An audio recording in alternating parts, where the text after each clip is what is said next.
자, 우리 협상팀의 총괄 책임자입니다. 구윤철 부총리.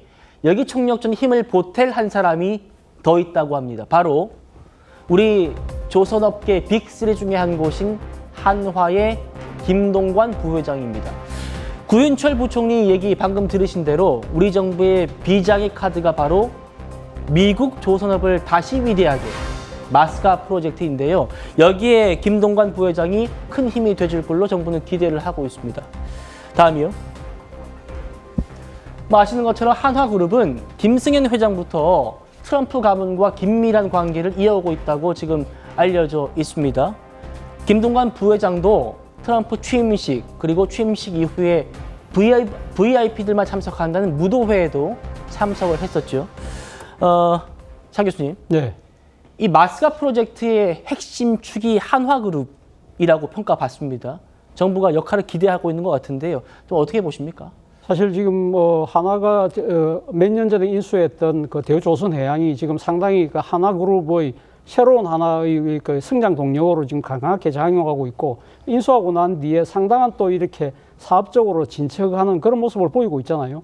이런 상황에서 사실 그 과거 우리 조선 강국의 새로운 영화를 다시 재현시키고 있는 가장 앞장서고 있는 그룹이 한화그룹인데다가, 사실 이 지난번 트럼프 대통령이 당선되고 난 뒤에 당시 윤석열 대통령과의 그 당선 축하 전화 통화에서도 사실 한국의 미국 조선 재건을 위한 역할을 이야기를 했다고 그러잖아요. 그렇다고 한다면 이번 관세 협상과 관련해서 미국의 국익을 좀 더 정대시키는데 한화가 가지고 있는 이 조선의 이 지금 기술 역량을 보태는 쪽으로 아마 상당히 지금 초점을 맞추고 있는 것이 아닐까라는 생각이 들고요. 예. 여기다가 지금 하나가 필리 조선소인가요?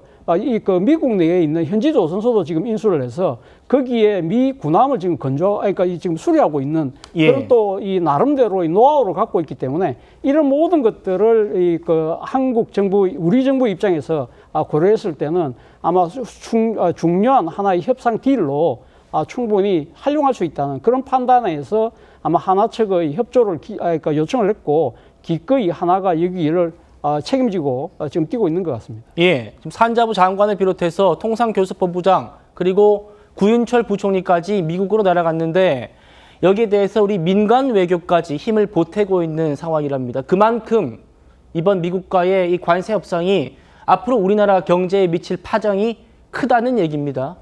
김동관 부회장 어제 날아갔고요. 그리고 이 사람도 조금 전에 날아갔답니다. 이재용 삼성전자 회장입니다. 이재용 회장까지 미국행 비행기를 탔는데 관세 협상 여기에 지원을 하겠다라는 의도를 갖고 간 거라고 합니다. 자, 그만큼 우리나라, 우리 재계 지금 총력전을 펼치고 있는데 만약에 미국과 협상이 끝내 실패해서 미국이 우리에게 통보한 대로 관세 25%를 때려맞게 된다면 우리 자동차 업계 어떤 타격을 입게 되는지 어제 저희가 자세히 보여드렸습니다. 지금 한국의 소나타가 일본 도요타의 캠리보다 $1,800나 저렴하게 판매가 되고 있는데, 만약 이대로 협상 실패가 된다면 $620가 역전됩니다. 캠리가 더 싸지게 된다는 겁니다. 다음이요. 그런데 호 대변인님, 어제 저희가 관고한 부분이 있었습니다. 뭐냐면 우리는 그동안 한미 FTA 덕분에 관세가 0이었어요. 무관세로 자동차가 판매가 되어 왔고, 일본과 독일은 2.5% 관세를 부과받고 있었더라고요. 그게 앞에서 보시는 그 수치였고요. 다시 그러면 똑같이 15%가 됐을 때 어떨까를 봤는데, 현대차 아반떼가 현재 미국에서 22,100달러에 지금 판매가 되고 있는데 관세를 적용받게 되면 27,000불이 넘게 됩니다. 이렇게 되면 경쟁자인 도요타의 코롤라, 폭스바겐의 제타보다도 훨씬 더 비싸지게 되는 상황입니다. 자, 그러니까 똑같은 15%를 맞게 됐을 때도 2.5% 정도 우리가 우위를 점하고 있었던 그 사전 상황과 비교해 봤을 때 타격 입게 되고, 25%를 맞으면 더 크게 된다. 지금 이 얘기거든요. 네, 그렇습니다. 현대차, 기아차가 이미 1사분기에도 영업이익이 크게 줄어들었습니다. 그런데다 우리나라 차업계는 일본보다도 대미 수출 비중이 훨씬 더 이제 큽니다. 그다음에 미국에서의 생산 비중은 일본보다 훨씬 적습니다. 일본과 EU보다. 그렇기 때문에 우리 차업계는 정말 비상인 것이죠. 그러면 정부의 역할이라는 것은 우리 기업들이 제대로 뛸 수 있도록 보호해주고 그 협상을 타결해주고 그런 것을 최우선으로 해야 되는 것인데 지금 이재명 정부의 행보를 보면 왼쪽 다리와 오른쪽 다리가 서로 다른 쪽으로 가고 있는 것처럼 저는 느껴집니다.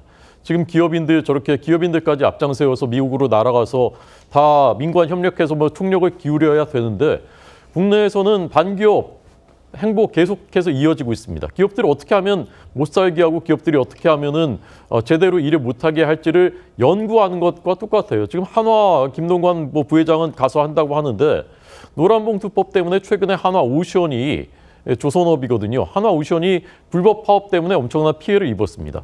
근데 노란봉투법까지 발효가 되면은 하청업체들 다 직접 교섭한다. 이렇게 되면 수백 개 하청업체들을 다 상대를 해야 되는 것이고 불법 파업을 하더라도 배상을 하지 않게 되는 거니까 불법 파업이 이제 더 기승을 부리게 되는 것이거든요. 도저히 사업을 할 수가 없게 되는 겁니다. 게다가 상법 개정안, 더 독한 상법 개정안 지금 이제 추진하고 있죠. 그다음에 증세한다고 법인세 더 올린다고 하죠. 그러면 기업들이 어떻게 하라는 겁니까? 그러니까 한쪽에서는 기업들을 막 내몰아서 협상에까지 참여하게 이렇게 하면서 한쪽에서는 계속 못 살게 굴고 있는 것이거든요. 저는 이것이 경제 철학과 직결돼 있다고 보기 때문에 기업이 잘할 수 있도록 만들어주는 것이 정부의 역할인데 기업을 자꾸 적으로 보고 기업이 어떻게 하면은 활력을 잃게 할까를 연구하는 것 같이 이렇게 느껴지기 때문에 이것이 국내에도 혼란을 주고 저는 미국도 혼란스러워할 것 같아요. 도대체 어떻게 하자는 거지? 그래서 이런 그 사고부터 바꿔야 된다고 저는 생각합니다. 예.